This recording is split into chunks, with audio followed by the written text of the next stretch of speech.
semoga terlimpahkan kepada junjungan kita Nabi Agung, Nabi besar, Nabi Muhammad Sallallahu Alaihi Wasallam, kepada keluarganya, kepada para sahabatnya, serta kepada umatnya hingga akhir zaman. Dihimbau kepada seluruh jamaah Masjid Al-Badar yang membawa barang-barang berharga seperti dompet, handphone, dan barang-barang berharga yang lain agar dijaga, diperhatikan, jangan sampai tertukar, ditukar, ataupun berpindah tangan untuk keamanan kita bersama. Hadirin sidang Jumat yang dimuliakan oleh Allah Subhanahu wa Ta'ala, sebelum ibadah Jumat dimulai akan kami sampaikan terlebih dahulu beberapa pengumuman. Pengumuman pertama, laporan keuangan Masjid Al-Badar. Saldo hari Jumat tanggal 14 November tahun 2025 sebesar Rp364.000. Penerimaan kas sampai dengan hari ini Jumat tanggal 21 November tahun 2025 sebesar Rp3.300.000. Pengeluaran kas sampai dengan hari ini Jumat tanggal 21 November tahun 2025 sebesar Rp2.760.000. Saldo kas sampai dengan hari ini Jumat tanggal 21 November tahun 2025 sebesar Rp904.000. Atas nama pengurus masjid kami sampaikan jazakumullah khairan kasiron. Semoga amal ibadah Bapak sekalian diterima oleh Allah Subhanahu wa Ta'ala. Amin amin ya rabbal alamin. Pengumuman kedua, yang bertindak sebagai imam dan khotib Jumat hari ini tanggal 21 November tahun 2025 adalah Al-Mukarram Kiai Haji Abdullah Yasin. Alhamdulillah beliau sudah berada bersama kita. Azan pertama akan dikumandangkan oleh Saudara Khairuddin dan azan kedua akan dikumandangkan oleh Saudara Haji Riyadi Mirin. Waktu sholat jatuh pada pukul 11:41. Selanjutnya hadirin yang mulia, untuk menjaga kekhusyuan dalam pelaksanaan khutbah dan sholat Jumat pada seluruh jamaah yang membawa alat komunikasi untuk sementara diaktifkan dan dimohon untuk mengisi soft yang masih kosong di depan. Demikian pengumuman yang dapat saya sampaikan. Atas segala perhatiannya diucapkan terima kasih. Billahi taufik wal hidayah. Wassalamualaikum warahmatullahi wabarakatuh.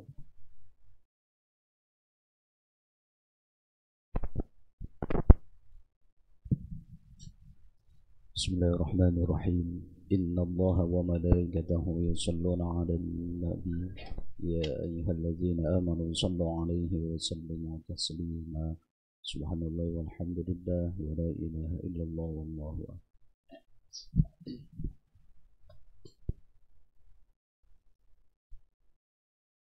Allahu Akbar, Allahu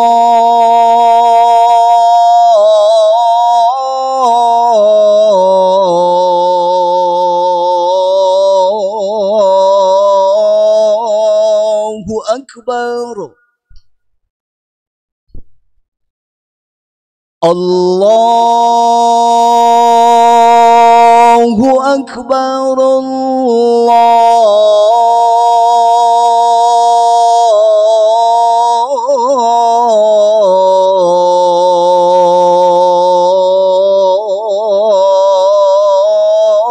Allahu Akbar.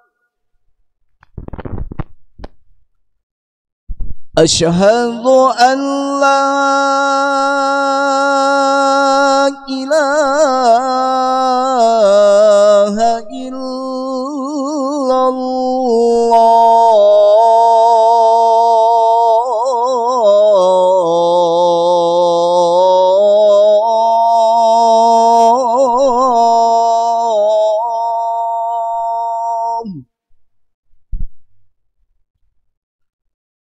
Asyhadu an la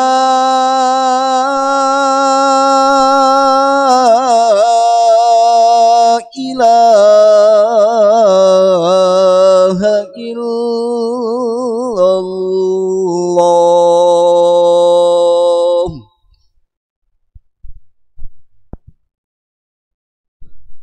Asyhadu anna Muhammadar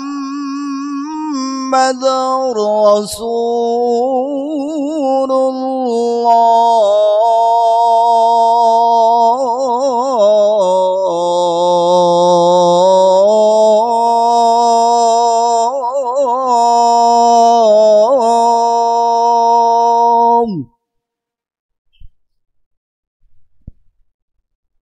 أشهد أن محمد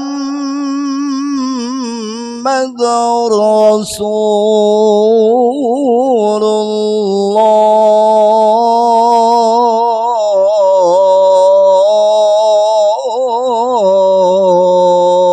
الله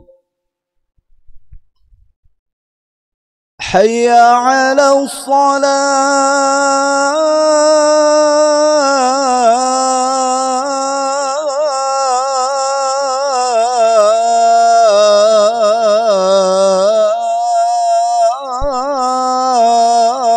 الصلاة حي على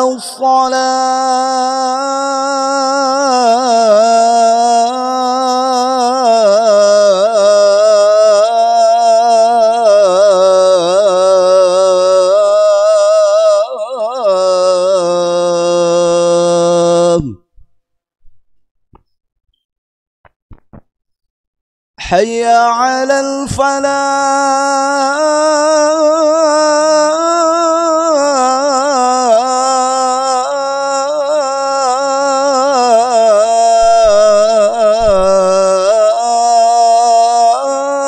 الفلاح حي على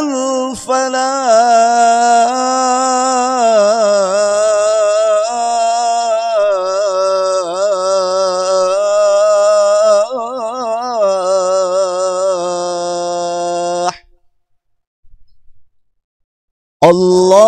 الله أكبر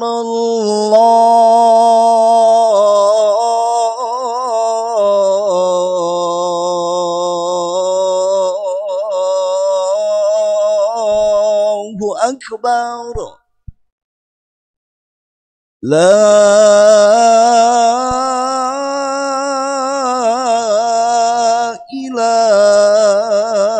إله إلا الله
اللهم صل وسلم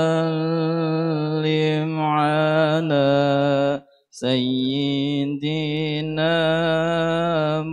محمد عبدك ونبيك ورسولك نبي الأمي وعلى آله وصحبه وسلم اللهم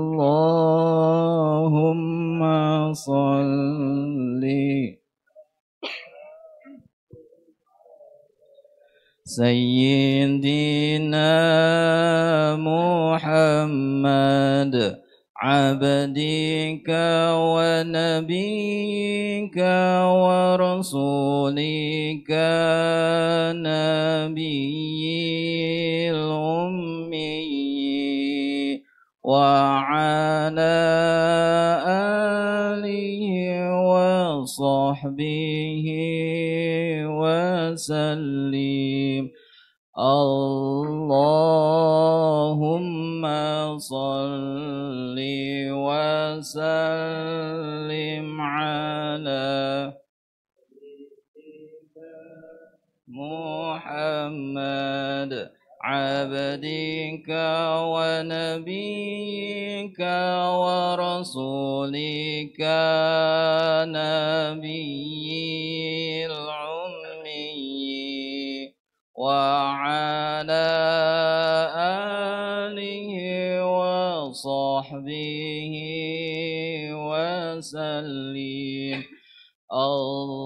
اللهم صل وسلم على سيدنا محمد عبدك ونبيك ورسولك نبي الأمي وعلى آله وصحبه وسلم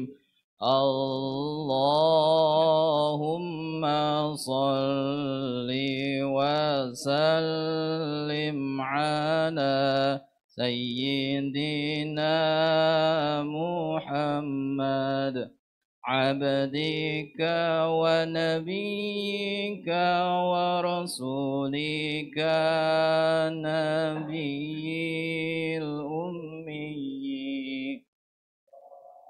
لا عليه وصحبه وسلم اللهم صل وسلم على سيدنا محمد عبدك ونبيك ورسولك نبي الأمي وعلى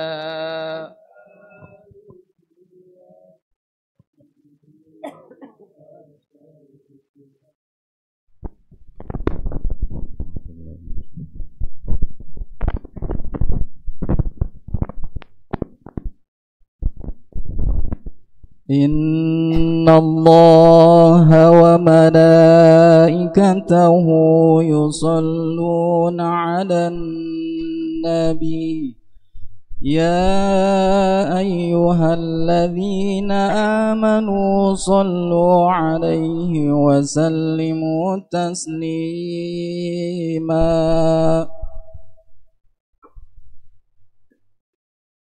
السلام عليكم ورحمة الله وبركاته. الله أكبر الله أكبر الله أكبر الله أكبر أشهد أن لا إله إلا الله أشهد أن لا إله إلا الله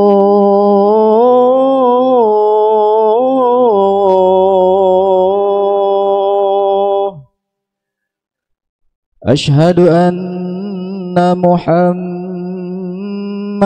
رسول الله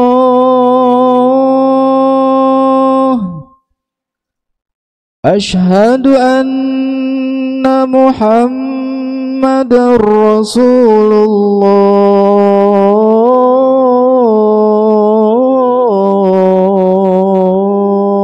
الله حي على الصلاة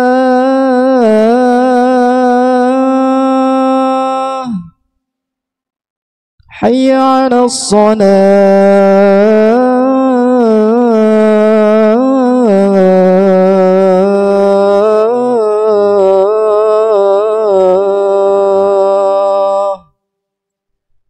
حي على الفلاح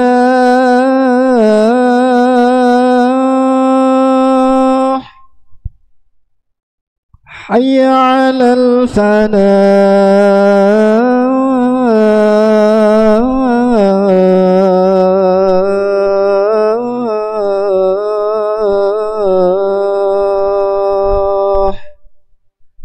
الله أكبر الله أكبر لا إله إلا الله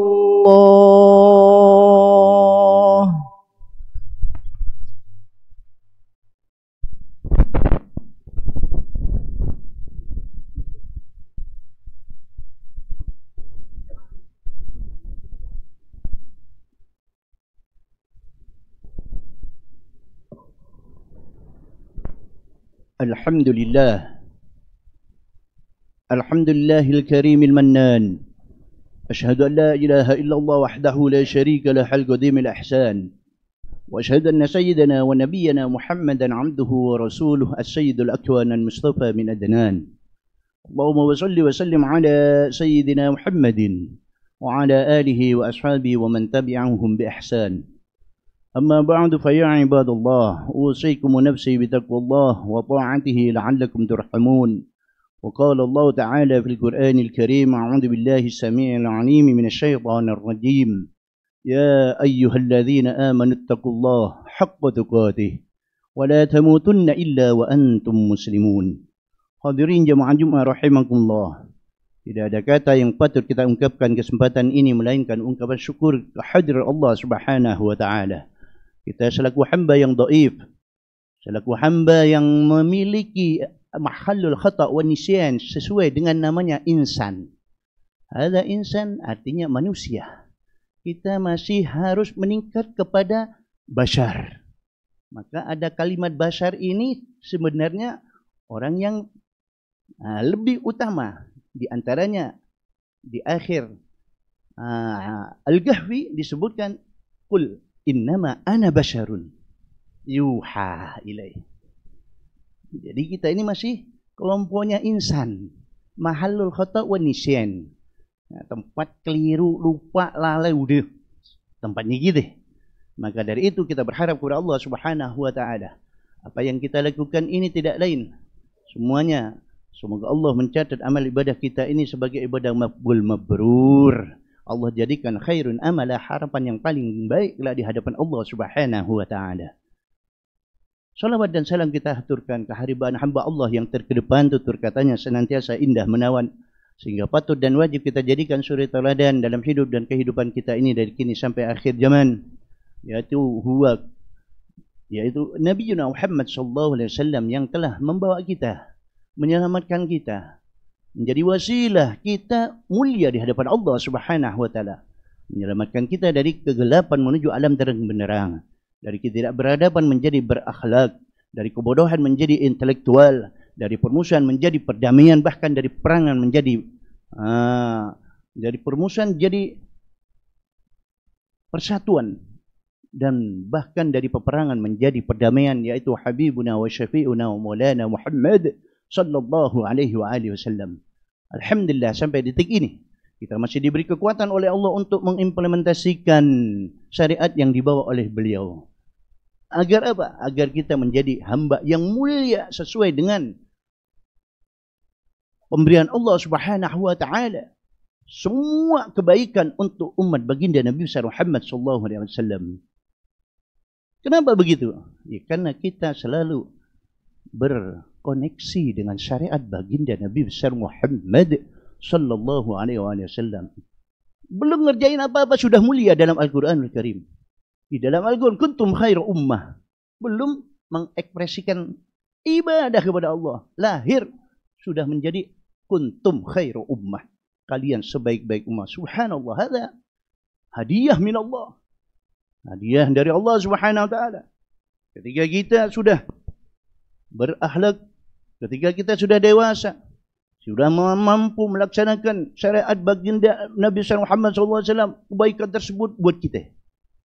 Dalam hadis baginda Nabi Muhammad SAW bersumber dari Abi Hurairah, riwayat Imam Muslim, an Abi Hurairah radhiyallahu anhu ta'ala qala sami'tu Rasulullah sallallahu alaihi wasallam qala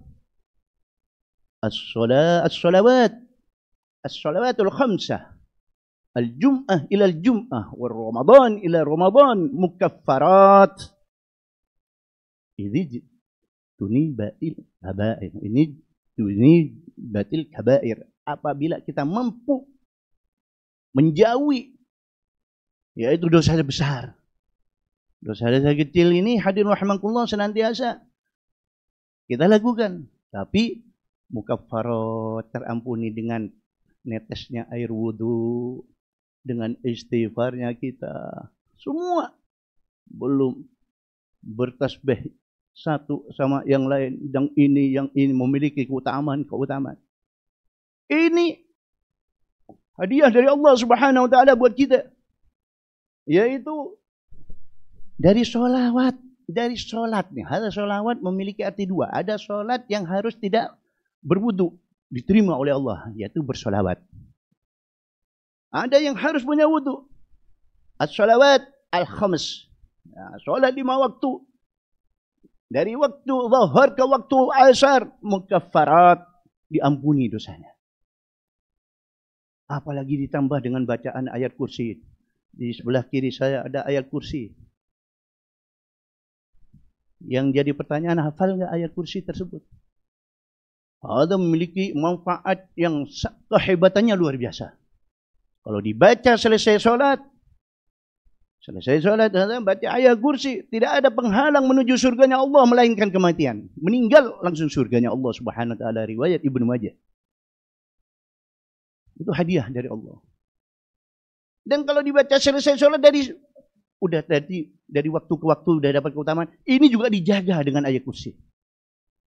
Yang kedua, kehebatan ayat kursi yaitu orang yang keluar dari rumah kita, kharaja minal bait, yaqra'una ayatul kursi, 70 malaika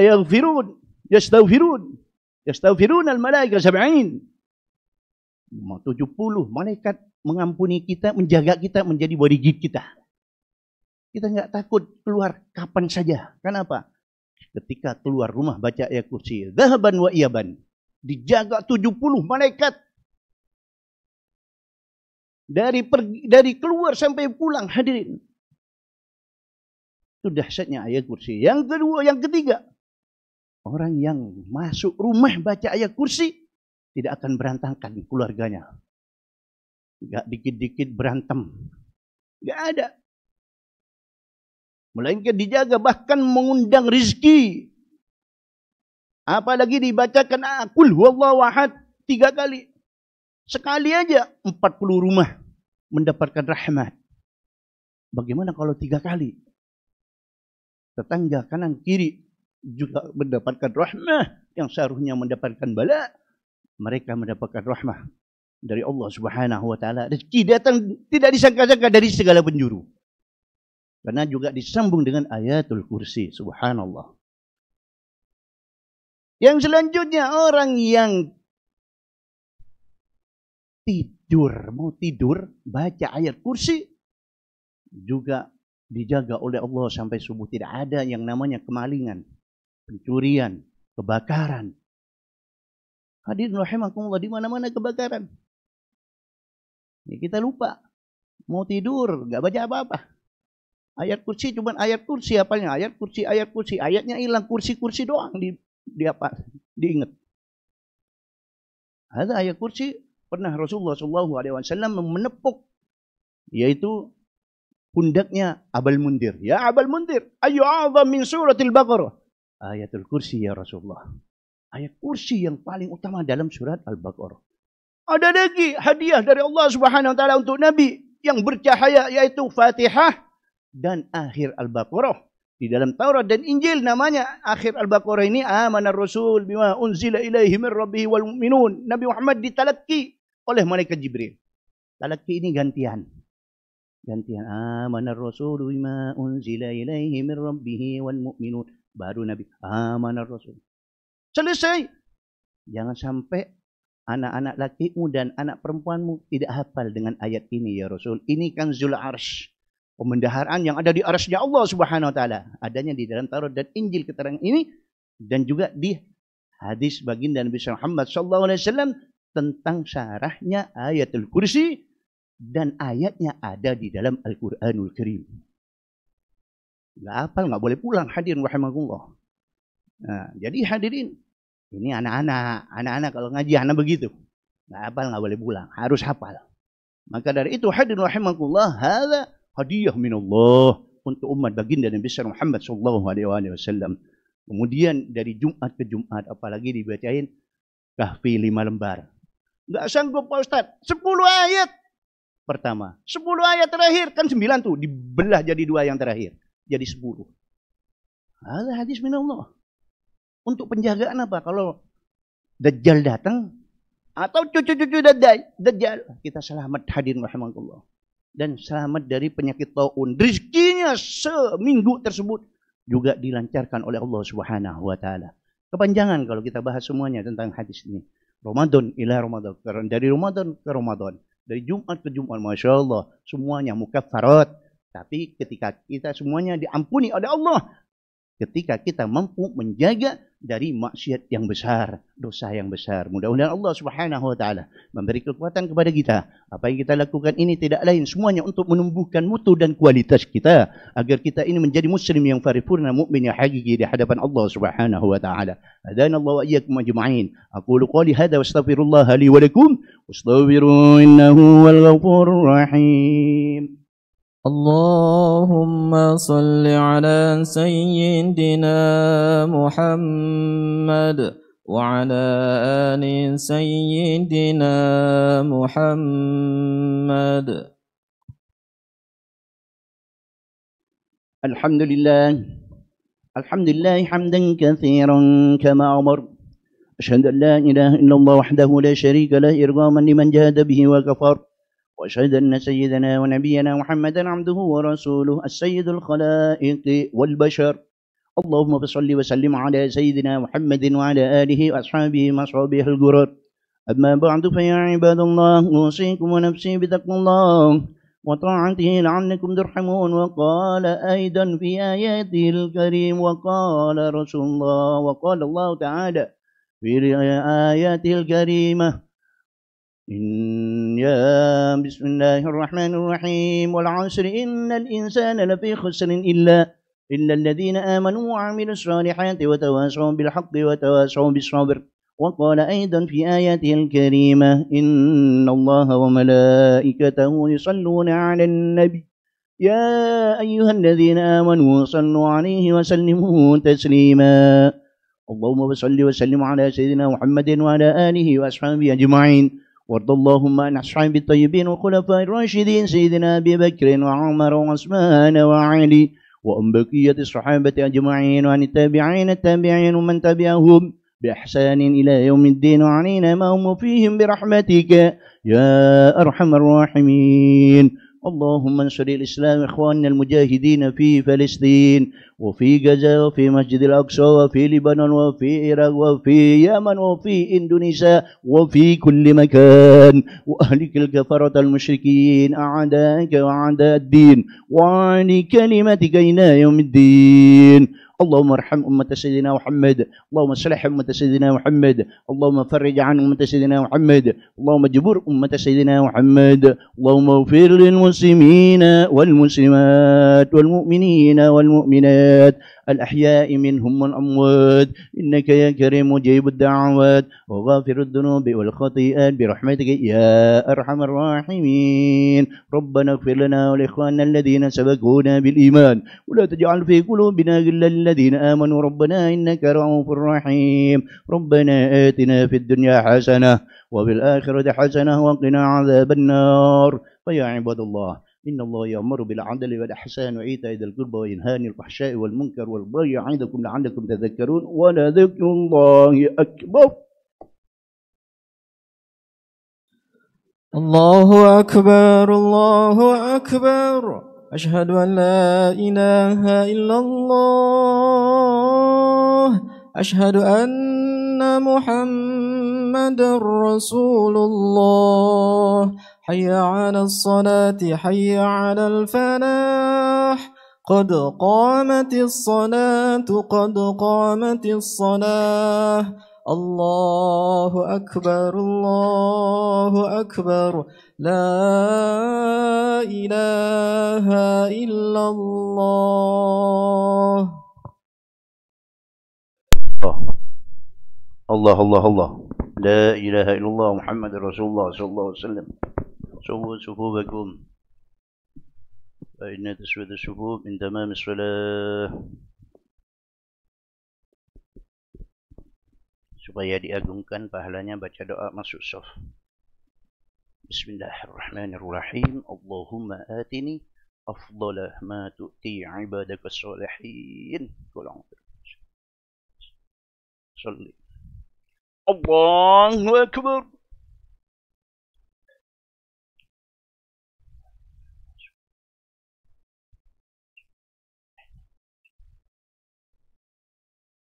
بسم الله الرحمن الرحيم. الحمد لله رب العالمين الرحمن الرحيم مالك يوم الدين إياك نعبد وإياك نستعين اهدنا الصراط المستقيم صراط الذين أنعمت عليهم غير المغضوب عليهم ولا الضالين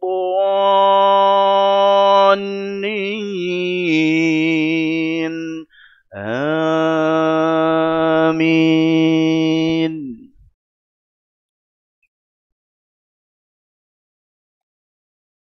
بسم الله الرحمن الرحيم. الحمد لله الذي أنزل على عبده الكتاب ولم يجعل له عوجا قيما لينذر بأسا شديدا من لدنه ويبشر المؤمنين الذين يعملون الصالحات أن لهم أجرا حسنا ماكثين فيه أبدا وينذر الذين قالوا اتخذ الله ولدا ما لهم به من علم ولا لآبائهم كبرت كلمة تخرج من أفواههم إن يقولون إلا كذبا فلعلك باخع نفسك على آثارهم إن لم يؤمنوا بهذا الحديث أسفا إنا جعلنا ما على الأرض زينة لها لنبلوهم أيهم أحسن عملا وإنا لجاعلون ما عليها صعيدا جرزا أم حسبت أن أصحاب الكهف والرقيم كانوا من آياتنا عجبا إذ آوى الفتية إلى الكهف فقالوا ربنا آتنا من لدنك رحمة وهيئ لنا من أمرنا رشدا. الله أكبر.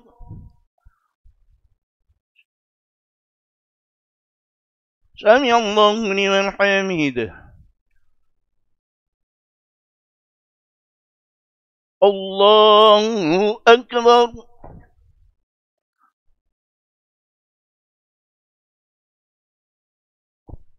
الله أكبر.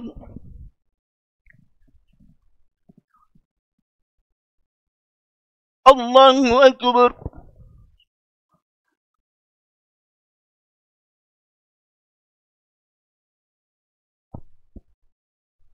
الله أكبر. بسم الله الرحمن الرحيم. الحمد لله رب العالمين الرحمن الرحيم مالك يوم الدين إياك نعبد وإياك نستعين اهدنا الصراط المستقيم صراط الذين أنعمت عليهم غير المغضوب عليهم ولا الضالين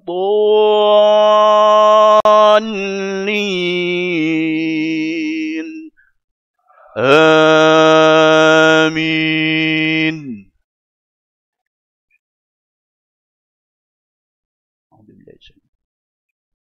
إن الذين آمنوا وعملوا الصالحات كانت لهم جنات الفردوس نزلا خالدين فيها لا يبغون عنها حولا. قل لو كان البحر مدادا لكلمات ربي لنفد البحر قبل أن تنفد كلمات ربي ولو جئنا بمثله مددا. قل إنما أنا بشر مثلكم يوحى إلي أنما إلهكم إله واحد فمن كان يرجو لقاء ربه فليعمل عملا صالحا ولا يشرك بعبادة ربه أحدا. الله أكبر.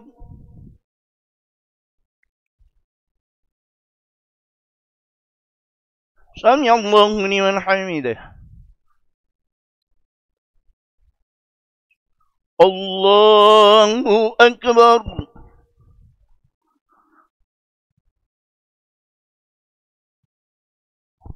الله أكبر.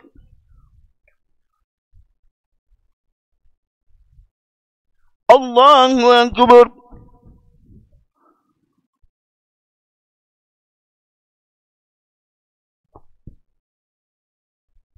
الله أكبر.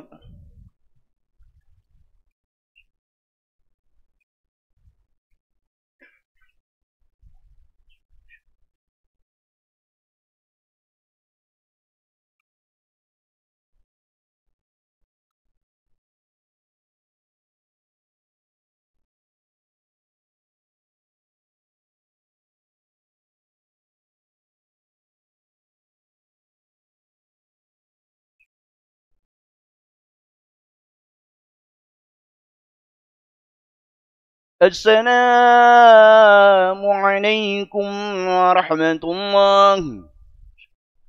السلام عليكم ورحمة الله.